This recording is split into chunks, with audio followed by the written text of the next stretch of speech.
Hi there, this is Data, and welcome to the Just in Time Post Show. It is Wednesday, July 17, 2024, and tonight I'll be talking about AEW Dynamite. Let's kick things off talking about the international title matches, MJF versus Will Ospreay. Now, this match was a result of many things. First off, I felt like Daniel Garcia was a catalyst. The reason why we got this match, because you remember Will Ospreay offered Daniel Garcia a winner take all match. Unfortunately, it wasn't winner take all because he did not win the AEW World Title. And then, like, at the end of Daniel Garcia's match, after the week after he fought Will Ospreay, like, MJF attacked him, and Will Ospreay came down to save him. So it's like, that's how we got the international title match, MJF versus Will Ospreay. Now, this match took up the entire first hour of Dynamite, and this is a freaking great match. I think some of my favorite spots here was when Will Ospreay does a hurricanrana to MJF, and MJF lands on his feet, and then MJF does a hurricanrana to Will Ospreay, and Will Ospreay lands on his feet. I also like the spot where Will Ospreay was like, MJF was going, he's the smartest wrestler, and then Will Ospreay got him with that hidden blade. That was a really cool spot. But this was a fantastic match. I really like the fact that, like, in the early goings of the match, like, it seemed like MJF couldn't keep up with Will Ospreay. Now, MJF does not wrestle for an hour. Remember when he was feuding with Bryan Danielson at Revolution, which I was there for? Bryan Danielson's whole thing was that MJF could not go 60 minutes. This match nearly went 60 minutes. I really, really did like the finish to this match, where there was 1 minute remaining, and that minute, like, Will Ospreay was contemplating using the Stormdriver. Now, best match of the night, I agree. Now, you guys remember, after he nearly hurt Bryan Danielson with the Stormdriver, he didn't want to use it, and you could see him you could see him thinking, like, should he use the Stormdriver? Should he not? I honestly feel like if he would have used the Stormdriver, he definitely would have won this match. But unfortunately, that was not the case here. Like, MJF throwing Will Ospreay into the referee, allowing MJF to hit Will Ospreay with that Dynamite diamond ring. And MJF won this match, and he became the new international champion. And he won at 59 minutes, 58 seconds, literally 2 seconds to spare, and he won this match. One of the things that I thought was so hilarious was at the end, he was all in an oxygen tank. He had a whole oxygen mask on and stuff. It like seemed like he was out of air during this match. Because remember, he went 60 minutes. He normally doesn't wrestle that long. MJF is going to bring prestige to the International Championship. Really? You think so? So another thing that I like was during this match, he got a water bottle from the timekeeper's area. But yeah, this was a fantastic match. Now I question what's going to happen with Will Ospreay at All In. Now that MJF has the international title, are we still going to potentially see a triple threat, Will Ospreay versus Daniel Garcia versus MJF? For this international title? Is Daniel Garcia going to come back and challenge MJF for that international title? Because remember, like, Daniel Garcia got wheeled out in a stretcher because of MJF. Remember, whatever MJF touches turns to gold. That is true. So, I'm excited for this. I cannot wait. This was such a fantastic match. Great opening to Dynamite. This legitimate could have been the main event. Hell, this whole match could have been AEW Rampage. All right. So next we get the Acclaimed and Mark Briscoe. Basically, this whole segment is that the Acclaimed is joining Team AEW. So that brings Team AEW to 4, and they're still missing their 4th member. It was a pay-per-view match. Oh, definitely. It was a free pay-per-view match on TV. Let's talk about this Mariah May segment. So as we all know, last week, Mariah May pretty much turned on Toni Storm. And tonight, like, she mimicked Toni Storm. I mean, she legitimately looked like Toni Storm. I mean, look at that. She did the whole thing that Toni Storm likes to do. And I kind of thought for a second it was Toni Storm, and then I had to do a double take. I'm like, oh, it's Mariah May. Granted, it's not the first time she dresses like her. You guys remember when she was doing the whole like old Toni Storm getup with the glasses, the attire? You think the segment fell flat?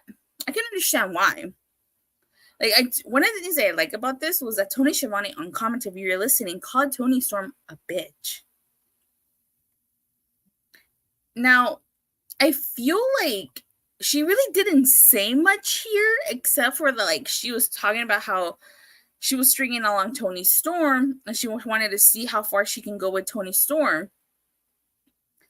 I do like the fact that she says that Toni Storm's greatest performance was last week, and her greatest performance would be at All In. But I do agree with what Michael 101591 said. It felt a little flat here. I guess I wanted a little bit more.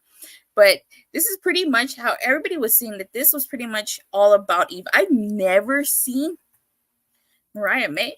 What did I say? Did I botch?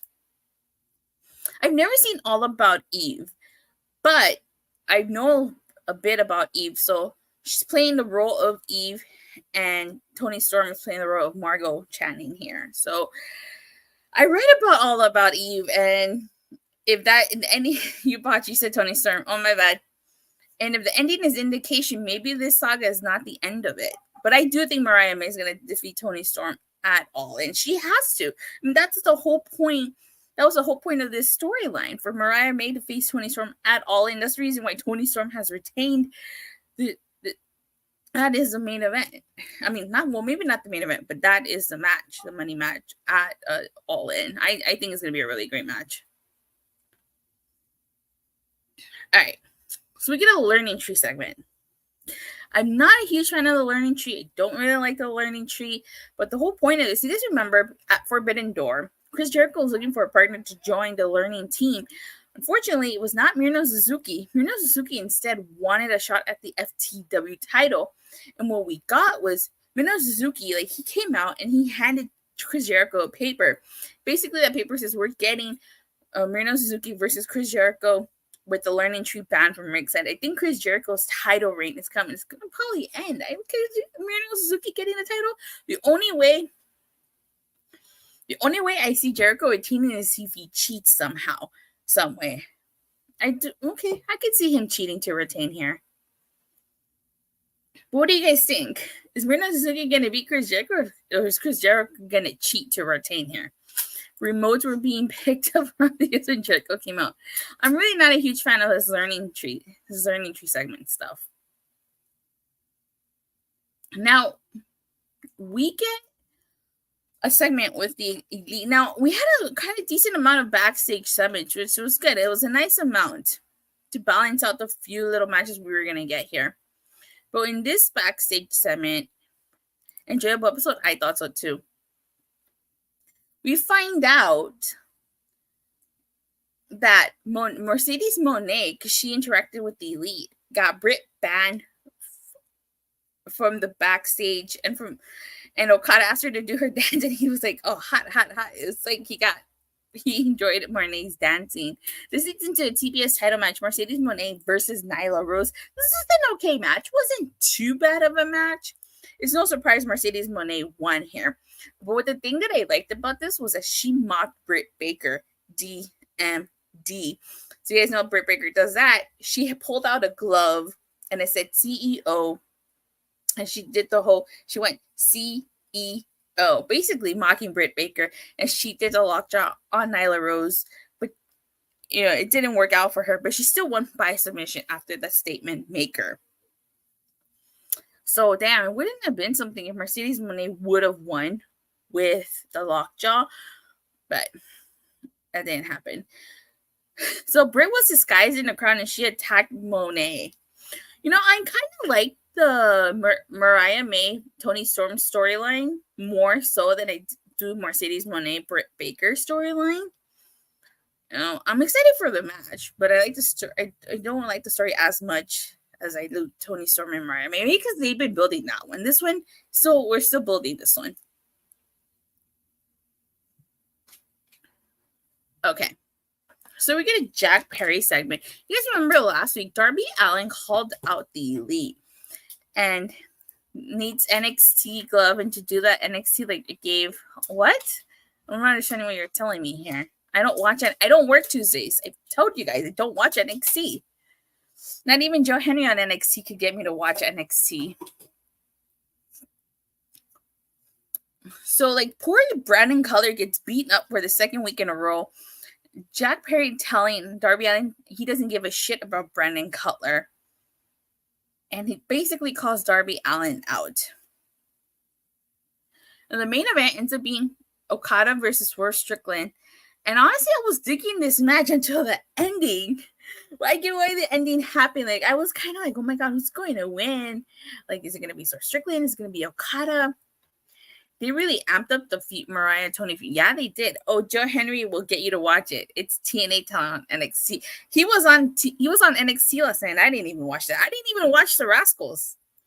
I do believe in Joe Henry. I believe in 252 pounds of pure motivation, the answer to all our life's problems. That's for tomorrow. That's TNA on Body Slam. I'll be talking about it if you guys like TNA. So yeah, so it's talking about this was a great match. I was really enjoying this main event. I was a little skeptical. I was like, are we gonna have a clear winner? It's gonna end in a dirty finish, and it did because the Bucks attacked Strickland when it caused a DQ.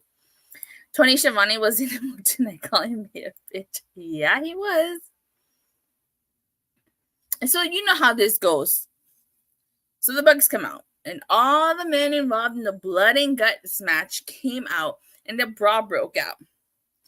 Bring more TNA talent to NXT. So I'll tell you how you could possibly get me to watch NXT. If Joe Henry wins the NXT world title or challenges for the world title or any NXT title, I'll watch and review that episode of NXT. So you better pray to the wrestling gods, Moose and JBL, that happens.